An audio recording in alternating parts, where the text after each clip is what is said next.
Assalamualaikum warahmatullahi wabarakatuh. Kembali lagi di channel Berita Mistis. Untuk kisah kali ini ada sebuah cerita yang diambil dari Kaskus dari tulisannya Dwi Selo. Sebuah kisah yang berjudul Mistikus Cinta di Tanah Kalimantan. Sebelum kita lanjut ke ceritanya, tekan dulu tombol like video ini dan jangan lupa tekan juga tombol subscribe channel ini. Nyalakan juga lonceng notifikasinya agar tidak ketinggalan cerita-cerita lainnya. Dan seperti apa untuk kisah kali ini? Langsung saja kita masuk ke ceritanya.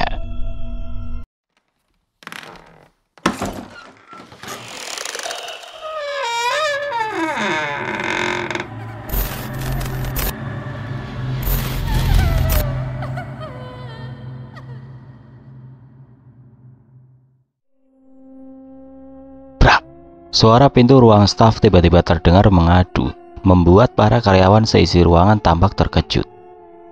Pak Doni, gawat Pak!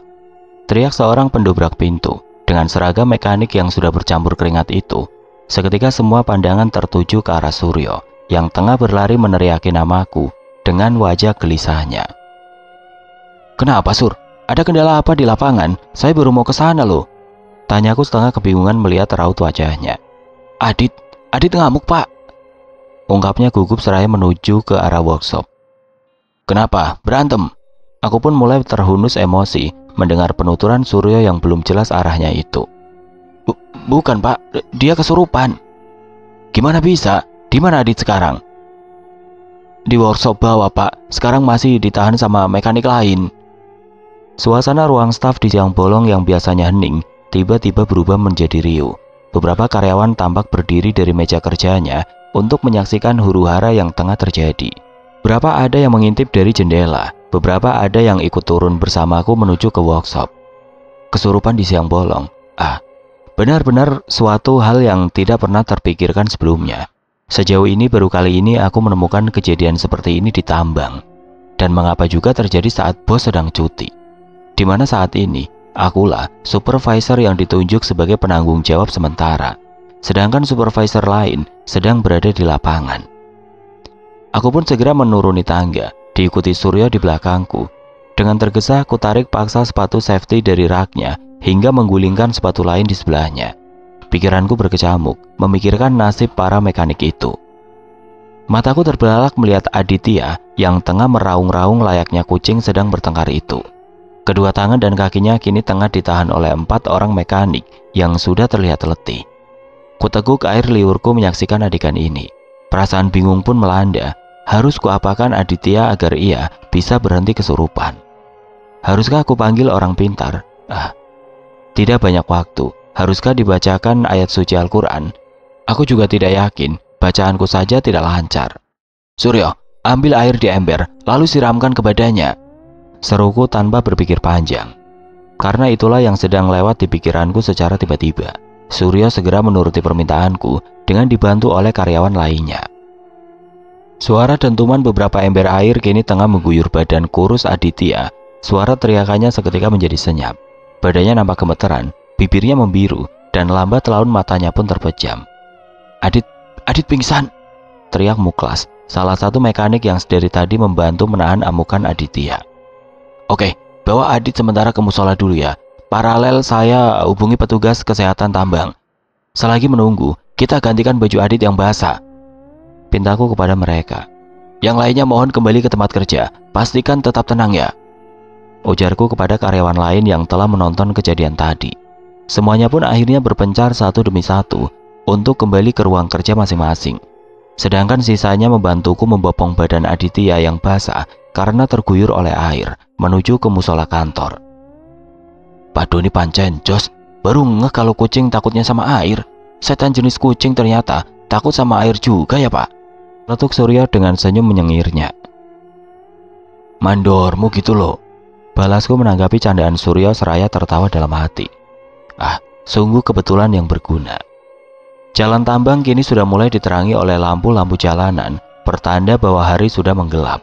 Inilah saatnya bagi para buruh tambang untuk berganti sip. Para karyawan pun mengantri untuk melakukan cek log, lalu memakai tas ranselnya kembali, mengenakan helm, rompi, dan sepatu safety-nya untuk naik ke dalam bis khusus antar jemput karyawan. Syukurlah, sepertinya persoalan yang menimpa Aditya tidak terlalu berefek buruk terhadap kinerja tim servis hari ini. Bisnya udah berangkat, Pak? Tanya Muklas yang tengah tergopoh-gopoh pasca melaksanakan sholat maghrib. Sudah, baru saja. Kamu bareng saya aja, ayo. Tawarku kepadanya yang ketinggalan bis karyawan. Oke, saya ikut Bapak kalau begitu. Mobil LV yang kunaiki bersama Muklas pun berderu menyusuri jalan tambang yang mulus dan berkelok-kelok itu. Sebuah hasil karya tangan manusia yang dibantu oleh mesin yang disebut alat berat itu telah berhasil menyulap hutan di salah satu wilayah Kalimantan Timur menjadi lahan pertambangan batu bara. Muklas, gimana ceritanya? Kok si Adit bisa begitu sih? Tanyaku memulai obrolan kepada Muklas sembari terus berkonsentrasi menyetir. Gini nak Pak, kita kan dari lapangan mau balik ke workshop. Tiba-tiba di dalam mobil si Adit nyakar-nyakar kaca mobil sambil berpandir kada jelas gitu Pak.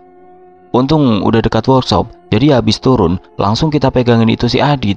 Soalnya gawat nah Pak, dia hampir lempar besi tua ke kita orang. Jelas Muklas dengan gaya bicara khas Banjarnya. Aku pun hanya bisa menggeleng-gelengkan kepala. Sungguh bahaya juga membiarkan orang yang kesetanan seperti itu. Bisa-bisa banyak korban pecah kepala karenanya. Si Adit selama di lapangan ngelamun apa gimana? Tanyaku penasaran. Ya kayak biasanya Pak, cuman di mobil tadi tiba-tiba begitu. Lagian ini hari pertama kerja si Adit abis cuti lamaran. Masa iya baru pertama kerja udah capek? Ini nak foto lamarannya Pak. Ibu Muklas seraya menunjukkan foto profil WhatsApp Aditya dengan calon tunangannya itu. Loh, bukannya si Adit mau nikah sama Anita? Makanya Anita resign kan? Tanyaku keheranan setelah melihat calon istri Aditya bukanlah Anita, mantan admin servis yang menjadi primadona seantero tambang di situ ini. Umailah, Bapak ketinggalan gosip, teriak Muklas seraya menertawaiku. Kampret kamu Muklas. Tugasku kesal dengan ledekannya itu. Adit udah putus sama Anita Pak. Ternyata Pak, si Adit di Jawa udah punya pacar. Anita jadi yang kedua aja di sini. Habis itu Anita diputusin, terus Adit ngelamar pacarnya yang di Jawa. Gitu aja ceritanya. Macam-macam memang si Adit sama keponakan kepala adat. Kurang ajar memang si Adit. Cewek bening gitu dimainin. Gumamku ikut-ikutan kesal kepada Adit. Tapi Pak, ulun ada info lagi. Ada yang aneh sebelum si Adit ngamuk. Cuman ini rahasia kita ya Pak. Muklas mulai menatapku dengan serius. Ulun ini kan orang asli Kalimantan. Memang harus hati-hati soal perilaku terutama bagi pendatang. Apalagi soal main hati perempuan gitu. Jadi gini Pak. Tadi ulun lihat si Adit. Muklas tiba-tiba memotong bicaranya. Ia tampak kikuk untuk meneruskan ceritanya. Si Adit kenapa? Aduh gimana bilangnya ya? Ujar Muklas yang tampak menahan tawa. Pilih cerita.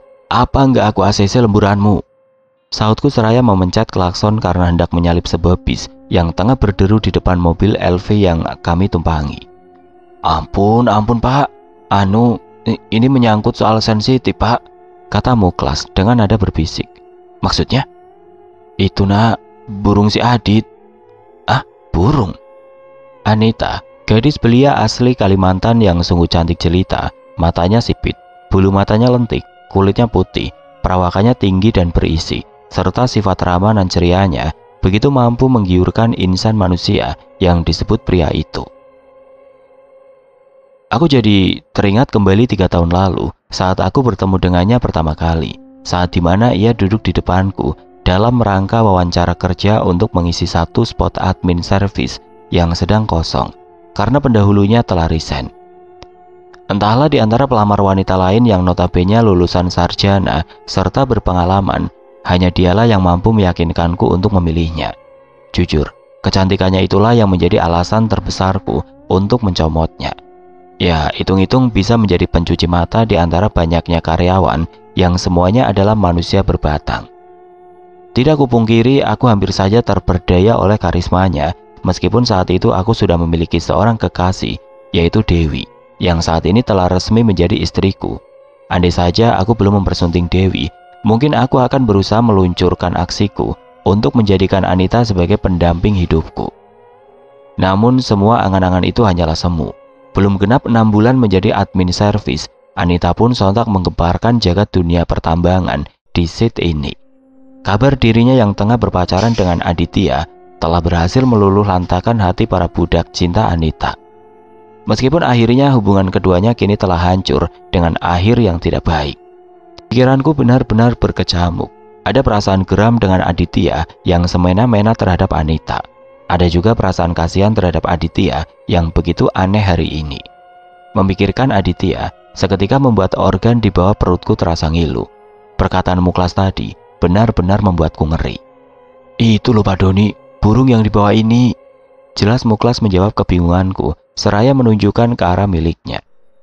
Jadi tadi Ulun sama Adit kebelet pipis. Kita orang mampir dulu lah ke PT PM buat kencing di sana. Lagi anak-anak kencing. Tiba-tiba si Adit teriak-teriak katanya burungnya hilang. Hah? Hilang? Aku hanya bisa menelan ludah seraya berusaha mencerna dengan logikaku. Jika dipikir-pikir, Muklas tidak mungkin membual. Dirinya satu-satunya mekanik yang paling rajin melaksanakan sholat 5 waktu. Bahkan saat di lapangan pun, ia selalu menyempatkan sholat sekalipun itu sedang berada di dalam buket ekskavator. Iya Pak, katanya rata gitu nak. Hilang semua sampai ke telur-telurnya. Gitu yang Ulun denger dari teriakannya si Adit. Terang Muklas dengan wajah super seriusnya. Dan gila, umpatku lirih.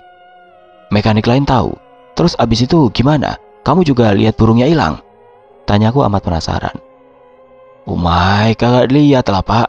Ulun langsung lari ke tempat si Adit. Si Adit langsung bengong gitu aja. Terus langsung masuk mobil bareng Ulun.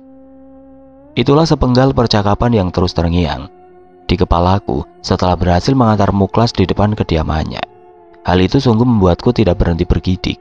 Mungkinkah ini hukuman dari Anita atas pengkhianatan Aditya? Entahlah, yang jelas aku bersyukur karena dulu aku tidak sampai tergoda untuk menduakan Dewi demi memacari Anita. Bisa-bisa harta pusakaku ini yang jadi korbannya. Sialan, jokoku jadi terasa ngilu, umpatku dalam hati. Perjalanan pulang yang kulalui sudah hampir menuju garis finish. Aku pun segera memelankan mobil yang kunaiki, melewati gapura untuk masuk ke dalam halaman rumahku. Pasti saat ini Dewi sudah sangat menantikan kedatanganku. Akhir-akhir ini ia sangat susah payah menjalani kehamilan mudanya pasca keguguran tahun lalu. Meskipun ia belum bisa makan makanan berat karena mual, setidaknya kelapa muda yang kubeli barusan di warung Paman Iwa ini bisa meredakan mualnya. 2 buah kelapa muda sudah tergenggam di kedua tanganku. Seketika tampak wajah sumringah istriku yang sigap menyambutku dari balik pintu. Mas, ujarnya tersenyum berseri dengan daster batik favoritnya. Gimana hari ini? Nggak ada apa-apa kan? Tanyaku seraya menaruh kelapa muda dan tas ransel di atas meja ruang tamu. Alhamdulillah aman mas. Ini loh, adik udah dapat orang yang mau nemenin adik selagi mas belum pulang dari tambang. Ungkapnya terlihat gembira seraya mencium punggung tanganku. Syukurlah, mas ikut seneng. Berarti next mas bisa ambil shift malam ya? Tanyaku yang sudah hampir sebulan ini meminta dispensasi karena keadaan istriku yang cukup spesial ini. Soal itu nanti tak tanyakan mas. Orangnya masih di sini kok. Dia masih di kamar mandi mas. Walah, oke. Jawabku santai. Tiba-tiba pandangan mataku terfokus pada ventilasi pintu yang terselip sapu lidi kecil dan 2 buah daun nanas. Lah, kenapa ada daun nanas sama sapu lidi di situ? Gumamku dalam hati. Dek, siapa yang naruh daun nanas sama sapu di... Belum sempat keteruskan kata-kataku, tiba-tiba tenggorokanku seperti tercekat. Keringat dingin seketika bercucuran dari kulit dahi dan punggungku. Badanku kaku melihat sosok yang membuat organ pusakaku spontan terasa ngilu. Anita? Ujarku spontan dengan perasaan bercampur aduk. Anita pun menyunggingkan senyum simpulnya kepadaku tanpa memperlihatkan gigi-gigi rapinya. Itu, apa kabar kamu, Nit? Tanyaku berusaha tenang dan bersikap biasa saja. Alhamdulillah baik, Pak. Jawabnya sangat santai seraya memasukkan ponsel miliknya ke dalam tas selempangnya. Mbak Dewi, aku permisi pulang dulu ya, Mbak. Anita meraih kedua tangan istriku dengan sangat akrab. Lantas keduanya pun saling memeluk dan bercipika-cipiki ria. Hati-hati ya, Nit, jangan lupa besok kesini lagi loh. Ucap istriku yang nampak sangat bahagia. Sungguh pemandangan yang menyenangkan jika dilihat bagi sudut pandang seorang awam. Namun bagiku, Itu adalah sebuah kebingungan yang membuatku merasa canggung sendiri. Anita pun akhirnya tidak menampakkan batang hidungnya lagi. Kini hanya tersisa aku dan istriku yang membuatku tidak sabar untuk mencekokinya berbagai pertanyaan tentang gadis asli tanah Borneo itu. Dewi dengan sangat hati-hati tengah memasukkan makanan dari bungkusan plastik putih ke dalam mangkuk. Tidak lama kemudian satu plastik yang nampak seperti kuah soto itu ia masukkan ke dalam panci kecil untuk direbus. Lantas ia pun menutup hidungnya rapat-rapat dan terlihat menahan mual sembari menghidupkan kompornya. "Sini, biar aku aja yang rebuskan, Dek," pintaku yang tidak tega melihat raut wajah pucatnya. Makasih, Mas." Dewi pun menyingkir lalu merebahkan bokongnya ke atas kursi ruang makan sembari mengelus perlahan perutnya. "Ini soto dari siapa, Dek?" tanyaku berbahasa basi sembari mengaduk perlahan kuah soto khas Banjar itu. "Dari Anita, Mas. Tadi juga adik dibawain oseng mandai. Tahu banget kalau adik lagi ngidam banget sama mandai. Anita itu baik banget ya, Mas." Mandai atau makanan khas Kalimantan dari kulit cempedak yang difermentasi. Lagi-lagi aku hanya bisa menelan ludah seraya berdoa agar soto yang hendak kumakan ini tidak mengandung santet atau semacamnya. Kenapa aku jadi parno begini sih sama Anita? Iya, Dek. Sejak kapan kamu akrab sama Anita?" tanyaku seraya mengangkat panci kecil itu lalu mengguyurnya di atas mangkok berisi isian soto itu.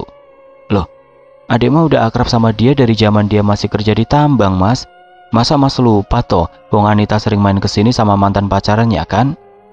ujar istriku seraya mengernyitkan kedua dahinya. "Mantan pacar? Dari mana Dewi tahu kalau Aditya sudah menjadi mantan Anita? Jangan-jangan Anita sudah menceritakan semuanya ke Dewi." Tenanglah Doni. Keruklah informasi sampai ke akar-akarnya tanpa gelagat mencurigakan, kataku dalam hati. Aku pun mengambil duduk agak jauh dari Dewi agar ia tidak terlalu mencium aroma soto yang membuatnya mual ini. Lalu ku ambil sendok untuk bersiap menyantap makanan pemberian Anita itu. "Dek, Anita curhat nggak sama kamu? Apa alasan dia resign? Padahal sebulan lagi dia sudah bisa jadi karyawan tetap loh. Kerjanya bagus, karyawan teladan lagi," tanyaku sembari mengunyah soto menakutkan yang ternyata rasanya sungguh nikmat itu. "Oh itu, katanya sih dia udah capek aja kerja di tambang, Mas. Sekarang dia udah kuliah kok, ambil PGTK di Universitas Terbuka. Katanya pengen ngajar TK yang kerjanya nyantai." Jawaban Dewi sungguh mengejutkanku. Benarkah alasan Anita itu benar-benar valid? Alasan yang diutarakannya itu ternyata sama sekali tidak ada sangkut pautnya dengan Aditya. "Dia kuliah tatap mukanya cuma Sabtu Minggu, Mas. Makanya dia punya waktu buat temenin adik selama Mas belum pulang kerja." Sotonya enak toh, Mas?" Imbu Dewi yang memperhatikan kelahapan makanku. Iya enak, Dek. Terus itu Anita memangnya mau kalau dibayar 500.000 per bulan?" tanyaku penasaran. Dia nggak mau dibayar, Mas. Katanya sih ikhlas lahir batin nemenin adik. Anita baik banget kan, Mas? Duh, jadi nggak enak sebenarnya. Tapi gimana lagi? Adik udah nyaman banget sama dia, Mas, ujarnya sembari menghirup aroma minyak kayu putih yang digenggamnya. Aku pun akhirnya hanya bisa bertahan dalam diam, lalu berusaha mencerna apa yang sudah kudengar ini sembari melahap sisa soto yang tinggal setetes terakhir itu.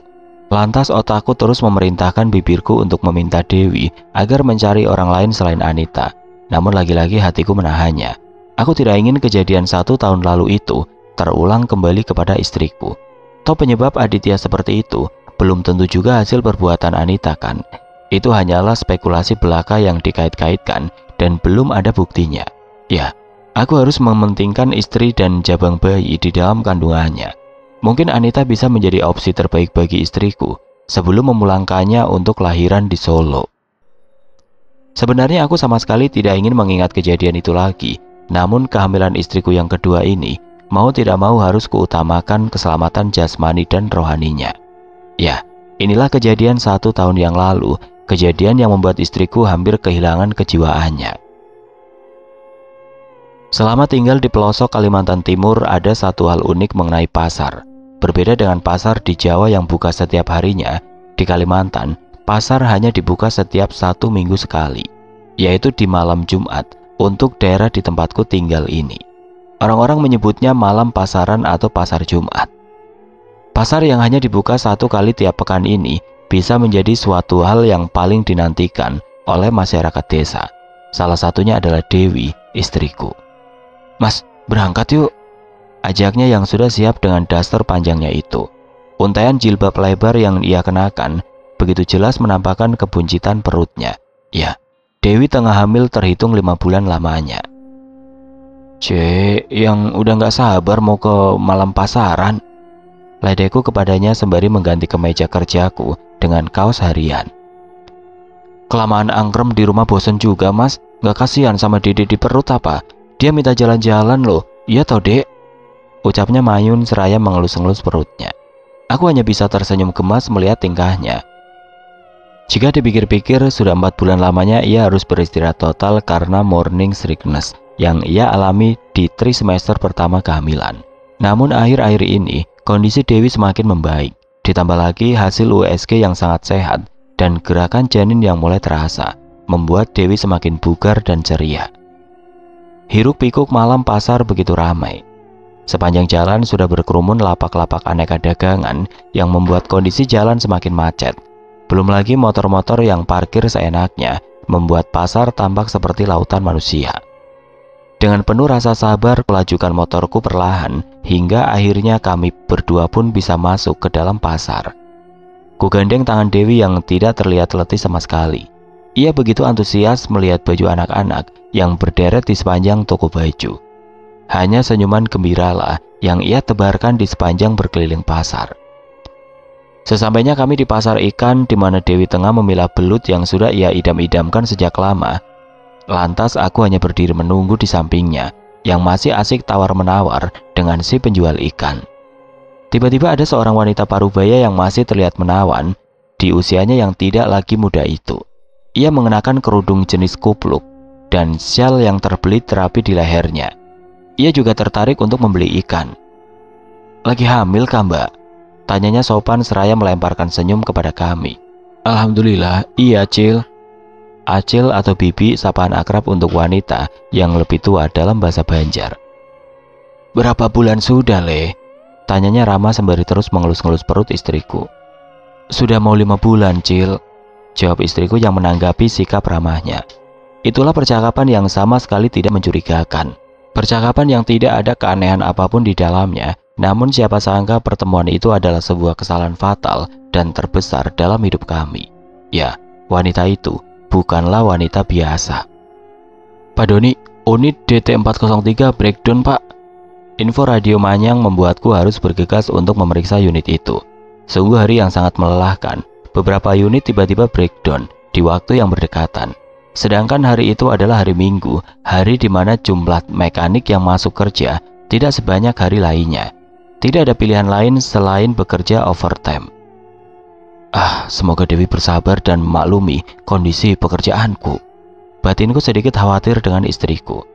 Tidak terasa jam sudah berdetak di angka 9 malam. Ponsel yang dari tadi mati akhirnya bisa hidup kembali setelah kuisi dayanya di office. Seharian di lapangan membuatku tidak sempat memeriksa ponselku. Jantungku terasa ingin meledak tatkala kulihat puluhan panggilan dari Dewi yang telah kuabaikan itu. Tanganku tidak berhenti bergetar saat melihat beberapa pesan dari Dewi yang membuatku harus pulang segera mungkin. "Mas, kenapa nggak diangkat? Aku takut. Mas, kayaknya ada yang merhatiin adik mas. Tolong angkat mas." Entah bagaimana aku mendeskripsikan perasaanku saat itu. Jalanan tambang itu seketika aku terjal dengan kecepatan tinggi. Masa bodoh apabila aku tertangkap oleh patroli safety tambang. Istriku, semoga engkau baik-baik saja. Pintu mobil yang telah kuparkir dengan asal itu berbunyi kencang karena ketergesaanku untuk segera melihat kondisi istriku. Sialnya ada pemadaman listrik yang membuat perasaan khawatirku semakin tidak karuan. "Dek, ini mas dek," seruku sembari mengetuk pintu rumah. Tetapi tidak ada jawaban meskipun sudah kupanggil berulang kali. Segera ku rogoh-rogoh tiap kantung dalam tas ranselku dengan bantuan sorot lampu ponselku. Berharap ada kunci cadangan pintu rumah yang terkadang sengaja kubawa untuk berjaga-jaga. Syukurlah Tuhan masih berpihak kepadaku. Pintu yang terkunci itu berhasil kubuka dengan kunci cadangan yang aku temukan dari dalam tasku. Kupanggil-panggil nama istriku di setiap sudut ruangan dengan senter ponsel yang masih terus menyala. Pemadaman listrik membuatku kesulitan menemukan keberadaan istriku yang tidak juga menjawab panggilanku itu. Dek Dewi. Air mataku hampir tumpah, perasaanku sudah tidak karuan. Jangan-jangan istriku diculik. Di kamar utama bahkan tidak ada dirinya. Unit breakdown sialan, listrik bajingan. Umpatku dalam hati, menyesali segala hal yang terjadi seharian ini. Seisi penjuru ruangan sudah kujelajahi kecuali gudang yang memang tidak memiliki jendela itu. Lantas kusorot gudang yang isinya beragam kardus itu. Benar saja, istriku ada di sana dengan kondisi tidur terlentang. Sudah tidak tahu lagi bagaimana perasaanku saat itu. Beragam firasat buruk terus menghujam pikiranku. Dek Dewi. Panggilku sembari mengguncang perlahan badannya. Dek. Tetap tidak ada reaksi. Kusorot badannya seraya memeriksa detak nadinya. Kuucap syukur berkali-kali karena istriku masih bernafas dan mungkin sedang dalam keadaan pingsan. Saat hendak mengangkat tubuh Dewi, ada sesuatu yang terasa basah dan lengket yang tersentuh di telapak tanganku. Darah. Ya Allah, istriku. Gumamku panik. Ya, tidak ada pilihan lain selain membawa Dewi ke rumah sakit segera. Mas, bayiku mana mas? Bayiku hilang. Anakku, kamu di mana? Raung Dewi terus-menerus di dalam ruangan rawat inap. Sejak mendengar kabar dari dokter kandungan yang menyatakan bahwa janin di dalam kandungan istriku adalah kehamilan kosong. Bagai disambar ratusan petir, membuat pikiranku semakin kacau. Jika istriku hamil kosong, kenapa USG bulan lalu nampak janin kecil yang tengah bergerak di rahim istriku? Jika memang keguguran, paling tidak ada gumpalan daging yang keluar kan? Tapi kenapa yang tersisa hanyalah darah segar? Apakah aku bermimpi? Ya Tuhan, apa yang sebenarnya terjadi? Mengapa semuanya tampak membingungkan? Aku hanya bisa membisu seraya menggenggam erat tangan istriku yang terus meracau mencari keberadaan darah dagingnya. Sungguh malang nasib istriku. Rasanya sungguh menyesal tidak segera memulangkannya ke Solo. Dek, semoga kamu kuat. Ucapku lirih seraya mengusap air mata di pipinya. Semenjak hilangnya janin di dalam kandungan istriku yang secara misterius itu, kondisi istriku semakin memburuk. Ia tidak mau menyentuh makanan sedikit pun, hanya beberapa teguk minuman saja yang berhasil masuk ke dalam kerongkongannya. Badannya semakin kurus, tatapan matanya kosong. Terkadang ia hanya melamun seraya mengelus perutnya yang tidak lagi buncit itu. Kondisi ini tidak bisa kubiarkan. Dengan penuh pertimbangan kuambil cuti panjang dengan alasan kesehatan darurat istriku, serta membawanya kembali ke kediaman orang tuanya di Solo. Dengan harapan istriku bisa menyembuhkan luka getir dalam batinnya itu. Lagi-lagi Tuhan memberikan pertolongan terhadap jiwa istriku. Berkat konsultasi ke tenaga medis dan motivasi dari pihak keluarga terdekat, istriku akhirnya bisa kembali tersenyum serta ikhlas menerima kenyataan yang telah menimpanya. Hingga setahun kemudian istriku memantapkan diri untuk ikut merantau kembali bersamaku. Ya, itulah tadi kejadian 1 tahun yang lalu yang akhirnya ku ketahui dari masyarakat sekitar bahwa semua itu adalah perbuatan kuyang. Manusia yang rela menggunakan ilmu hitam untuk memuluskan keinginannya. Entah itu awet muda, kecantikan yang membahana, ilmu pengasihan, dan segala macam keinginan dunia fana. Andai saat itu ada aku di samping istriku, akan kucelurit organ-organnya agar ia binasa. Sebulan yang lalu, Mas, bangun mas, seru istriku seraya mengguncang lenganku yang masih asik menikmati tidur pagiku itu. Mas hari ini off lu dek, jawabku ogah-ogahan dan masih enggan membuka mataku. Iya dek ngerti mas, lihat dulu deh mas, paksanya lagi. Apaan tuh dek?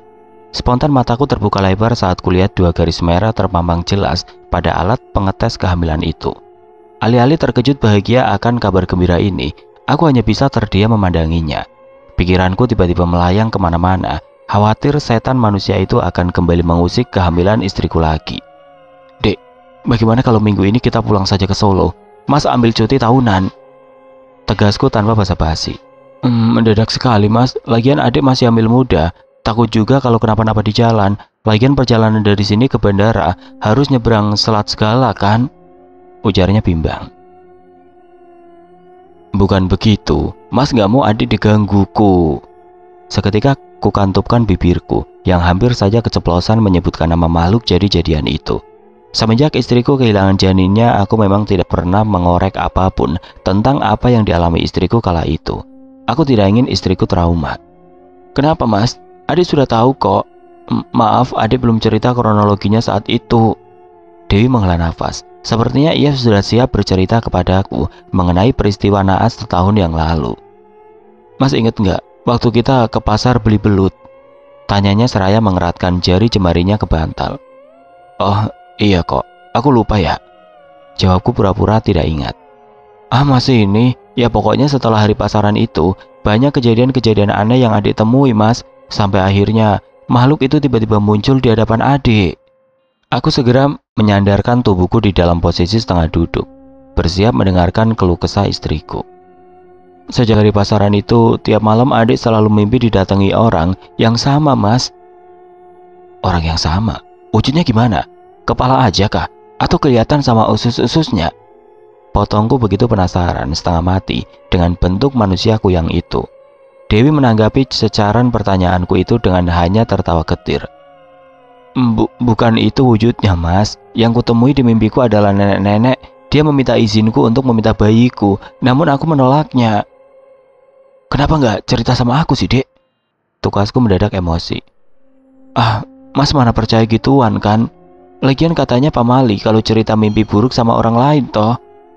Balas Dewi sembari menepuk pipiku dengan jari telunjuknya. Terus gimana lagi dek? Nenek itu datang lagi ke mimpiku untuk yang ketiga kalinya. Namun di mimpi yang terakhir, ia meminta bayiku dengan lebih memaksa. Dan keesokan harinya bayiku hilang mas. Aku benar-benar masih belum percaya. Mata Dewi mulai berkaca-kaca.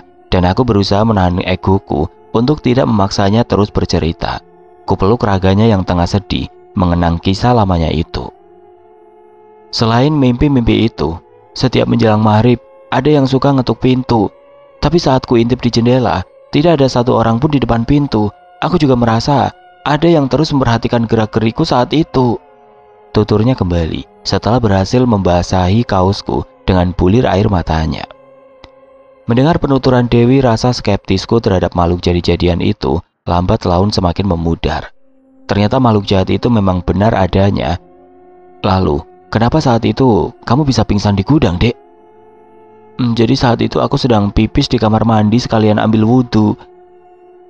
Entah kenapa tiba-tiba ada suara seperti bebek-bebek yang tengah minum air. Suaranya persis di dekat kamar mandi. Perasaanku tiba-tiba menjadi lebih tidak enak.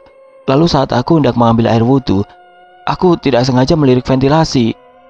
Dewi tiba-tiba menghentikan ceritanya. Ia kemudian menutup rapat-rapat kedua matanya dengan kedua tangannya. Alih-alih ikut merinding, aku malah semakin emosi jiwa mendengar penuturan Dewi. Ingin rasanya kumaki makhluk itu dan meludahinya dengan gala tajamku. Di ventilasi aku lihat dua pasang mata mengerikan sedang menatapku mas. Rasanya jantungku hampir lepas dari tempatnya saat itu. Aku menjerit spontan. Lalu tiba-tiba nampak semburat cahaya seperti kilat yang masuk melalui ventilasi dan mengejarku. Aku panik dan lari ke dalam kamar serta menguncinya. Saat genting itu, yang kulihat hanyalah kamu mas. Nalarku untuk meminta tolong kepada tetangga sudah tidak terpikirkan lagi. Hingga akhirnya semburat cahaya itu masuk kembali melalui ventilasi kamar. Aku berusaha kabur ke gudang, di mana di sana tidak ada ventilasi dan jendela. Namun tiba-tiba listrik padam. Aku tidak bisa melihat sekitar untuk mengunci pintu gudang. Setelah itu, aku tidak ingat apa-apa lagi sampai akhirnya aku berada di klinik bersalin. Curhat istriku dengan derai air mata yang terus mengalir. Sudah dek, lupakan semua kejadian suram itu. Semoga yang di dalam perut ini kelak bisa lahir dengan sehat dan selamat. Hiburku seraya mengelus dan memijat lembut punggungnya. Iya mas, amin. Tuturnya berusaha mengusap air matanya. Jujur aku khawatir dengan kondisimu dek. Bagaimana kalau kita check up ke dokter dulu? Kalau nanti memungkinkan boleh terbang, kita pulang ke Solo ya. Tegasku supaya kejadian seperti dulu tidak sampai terulang kembali. Karena memiliki anak adalah harapan yang sudah kami nantikan dari awal menikah. Dewi pun mengangguk, tanda setuju akan keputusanku itu. Pasca tahu bahwa istriku sedang positif hamil untuk kedua kalinya, kami pun segera melakukan pendaftaran ke klinik untuk menemui dokter spesialis kandungan. Jika di kota, mungkin kita bisa dengan mudah menemukan dokter kandungan di setiap rumah sakit. Namun berbeda dengan kami yang tinggal jauh dari pusat kota. Dokter spesialis hanya bisa kami temui seminggu sekali, itu pun dengan antrian yang sangat membludak.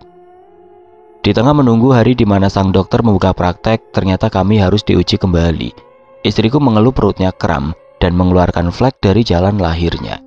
Perasaanku kembali tidak menentu. Akankah istriku kembali keguguran? Semoga saja tidak. Aku memijit-mijit kepalaku perlahan, seraya mencari jalan keluar setelah mendengar saran dari dokter kandungan kemarin malam. Kabar baiknya, istriku dinyatakan benar-benar hamil. Flek dan kram Dewi disebabkan karena aktivitasnya yang terlalu berat, sehingga ia harus mengurangi kegiatannya atau bed rest total, agar gejala itu tidak terjadi lagi sampai kandungannya kuat. Kabar buruknya, istriku tidak disarankan untuk melakukan perjalanan jauh dahulu, sehingga rencana untuk memulangkan Dewi ke Solo harus tertunda. Minum kopi sama makan sanggar dulu, mumpung anget mas, tawar Dewi yang ikut-ikutan duduk di ruang TV bersamaku. Sanggar, sebutan pisang goreng dalam bahasa Banjar. Kenapa Thomas? Hari off bukannya seneng kok malah asem gitu mukanya? Tanya Dewi sembari mengunyah pisang goreng yang terdengar renyah itu. Gimana ya dek? Kita nggak bisa pulang kampung, sedangkan kondisinya begini. Aku juga besok udah kerja. Aku khawatir sama kamu, ujarku dengan pikiran yang masih buntu. Adik juga bingung ini mas. Adik nggak bisa nutupin kalau adik masih trauma sama kejadian yang dulu. Ya wis, begini saja. Kita cari orang yang mau nemenin adik sampai mas pulang kerja. Paling nggak pas lagi waktu senja atau malam. Adik nggak sendirian. Paralel mas minta izin buat ganti roster ke day shift dulu sampai kandungan adik benar-benar kuat. Gimana? Dewi pun membalasku dengan senyum sumringah. Tanda ia setuju akan pendapatku. Ya, inilah alasan utama mengapa Dewi harus ada yang menemani selama masa kehamilannya di tanah Kalimantan. Hingga tidak kusangka, orang yang dipilih Dewi ternyata adalah Anita, gadis Borneo yang penuh teka-teki itu. Matahari mulai menampakkan semburat cahaya kilaunya dari ufuk timur. Para buruh tambang yang sudah tiba di kantor kini tengah berbaris rapi di depan workshop untuk turut melakukan kegiatan wajib setiap pagi, yaitu P5M. Seperti biasanya, aku memberikan himbauan kepada rekan-rekan sesama pekerja untuk terus mematuhi standar keamanan pekerjaan, informasi pending job, dan serta perencanaan kerja untuk hari ini. Di antara para karyawan yang tengah berdiri, tiba-tiba mataku terfokuskan pada sosok pria yang seminggu lalu telah diberikan dispensasi untuk beristirahat di rumah, serta melakukan pengobatan spiritual itu.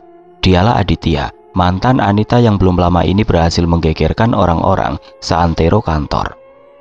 Sesaat setelah barisan dibubarkan dengan kegiatan P5M telah usai, dengan segera aku menemui pria itu. Bagaimana kabarmu, Dit? Sudah sehat kah? Alhamdulillah udah lumayan pak, makasih banyak atas bantuannya waktu itu ya pak, ujarnya yang sepertinya baik-baik saja itu.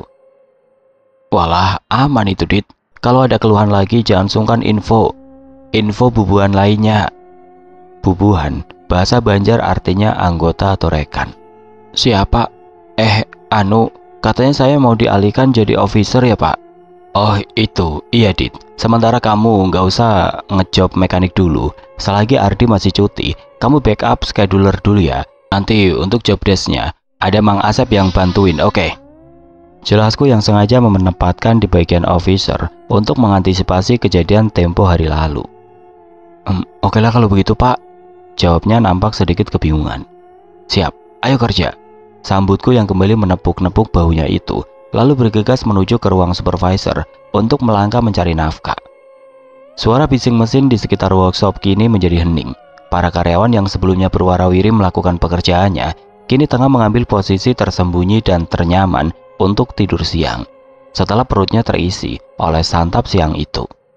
Kugantungkan helmku pada tempatnya setelah mencopot sepatu safety yang kuletakkan pada rak sepatu. Seharian berkutat di lapangan membuatku mengantuk dan berniat untuk merebahkan tubuhku di kursi kerjaku. Ruangan supervisor tampak sepi, hanya terlihat satu orang yang masih berkutat di depan komputernya. Ternyata orang itu adalah Adit. Sungguh luar biasa sekali semangatnya dalam bekerja. Jam istirahat pun ia masih loyal dengan pekerjaan barunya itu. Istirahat Dit, sapaku sembari merebahkan tubuhku di atas kursi kerjaku. Namun tidak ada jawaban apapun dari Adit. Mungkin ia sedang menggunakan headset sehingga tidak mendengarkan sapaanku. Aku pun cuek saja, berusaha memposisikan tubuhku senyaman mungkin, lalu berusaha memejamkan mata untuk memanfaatkan waktu istirahat yang singkat ini. Namun entah kenapa perasaanku tiba-tiba merasa ada yang tidak beres. Lantas ku gagalkan tidur siangku, lalu menengok Aditya yang meja kerjanya berada sedikit jauh di belakang meja kerjaku. Sontak aku terkejut melihat raut wajah Aditya yang tampak sangat pucat itu. Keringat di tubuhnya menderas hingga membuat punggung bajunya membasah. "Dit, kamu sakit?" "Pak, tolong saya, Pak," ucapnya lirih dan terbata-bata. "Wis, kamu pulang saja ke mes kalau belum sehat. Siap-siap, bawa tasmu, kita pulang sekarang." Tegasku melupakan waktu istirahat berhargaku itu. Saya nggak kuat, Pak." "Lah, kamu nggak apa-apa kan, Dit?" "Tolong azanin saya sekarang. Dekat dengan telinga saya, Pak." Tuturnya semakin terlihat memprihatinkan. Dengan perasaan semakin terasa tidak enak, aku pun segera memperhatikan ke kanan dan ke kiri, berharap ada yang bisa kumintai tolong untuk ikut membantu mengurus Aditya. Namun situasi sekitar benar-benar sepi. Rata-rata para pekerja memang memanfaatkan istirahat siang untuk tidur. "Kamu masih kuat jalan ke ruang meeting, Dit?" tanyaku seraya memandangi ruang supervisor yang penuh dengan perangkat elektronik itu. "Ya, aku sengaja memilih ruang meeting karena lokasinya paling dekat dengan kami dan ruangannya lebih luas untuk merebahkan badan. Hanya saja peraturan kantor tidak memperbolehkan siapapun menggunakan ruangan itu kecuali untuk meeting saja. Tapi apa boleh buat, ini adalah satu hal yang sangat mendesak." Dengan susah payah kubopong badan Adit menuju ruang meeting. Segera kurebahkan dirinya di sela-sela kursi meeting yang dilapisi alas karpet itu. Lantas kuhidupkan lampu dan pendingin ruangan agar Aditya merasa lebih nyaman. "Pak, sekarang azankan saya, Pak. Saya mohon," harapnya dengan badan gemetar. "Kamu begini apa karena belum makan, Dit?" Aku benar-benar masih tidak mengerti maksud Aditya itu. Azan, Pak," desaknya dengan tremor badan yang semakin tidak terkendali. Dengan perasaan panik dan bingung, kuturuti saja kemauan Adit itu. Kampret. Udah berapa puluh tahun aku nggak pernah azan. Aduh, semoga aku masih ingat. Keluhku dalam hati yang tidak menampik tentang jati diriku yang bisa disebut sebagai Islam KTP itu. Dengan ragu-ragu kulantunkan azan tepat di dekat telinga kanan Aditya dengan suara pelan. Nafas Aditya terdengar semakin terengah, keringat di dahinya semakin mengucur deras. Jangan berhenti, Pak. Terus." Aku pun terus melantunkan tita Aditya untuk melantunkan nama Tuhan itu. Tiba-tiba suara azan yang kulantunkan itu terdengar berbarengan dengan suara azan dari mulut orang lain. Ternyata Aditya lah yang ikut-ikutan melantunkan azan, seraya bangun dan memandangiku dengan seringai matanya. "Dasar bungul, kada bisa azan, mati aja ikam." Hardik Adit yang benar-benar mengejutkanku. Sialan, di situasi begini bisa-bisanya Adit kerasukan lagi. "Siapa kamu? Pergi saja. Yang bodoh itu kamu. Sudah mati masih merasuki yang masih hidup. Setan gila." Wajah Adit yang sebelumnya nampak pucat kini terlihat dihinggapi oleh amarah yang penuh kemurkaan. Tubuh kurusnya pun terus berusaha menghadang badanku yang lebih besar dan tinggi darinya. "Jangan buat aku mengamuk terus. Aku buat kamu tertidur lama, baru tahu rasa kamu." "Setan jancuk," seruku berusaha menampik serangan kuatnya itu. Meskipun aku tidak merasa terancam dan takut akan hal yang menimpa Adit ini, namun tetap saja aku kebingungan menanggapi serangan fisik yang bisa jadi akan mengancam jiwaku ini. "Pak, jangan takut buat dilawan, Pak. Pukul saja tubuh saya nggak apa-apa," lontar Aditya masih dengan suara lirih yang tiba-tiba menjelma menjadi jati dirinya itu. Namun beberapa detik kemudian tubuh kurus itu berubah menjadi sekuat baja dengan mulut yang tidak berhenti meracau dengan bahasa Banjar yang tidak mungkin bisa diucapkan oleh Adit yang berlogat medok itu. Serangan tubuh Adit kepadaku semakin menjadi. Kedua telapak tangannya kini sudah berhasil menjarahi leherku dengan beringasnya. Oke teman-teman, sampai di sini dulu ceritanya. Nantikan kelanjutan kisah ini di video berikutnya. Agar tidak ketinggalan, klik tombol subscribe channel ini dan nyalakan lonceng notifikasinya. Wassalamualaikum warahmatullahi wabarakatuh.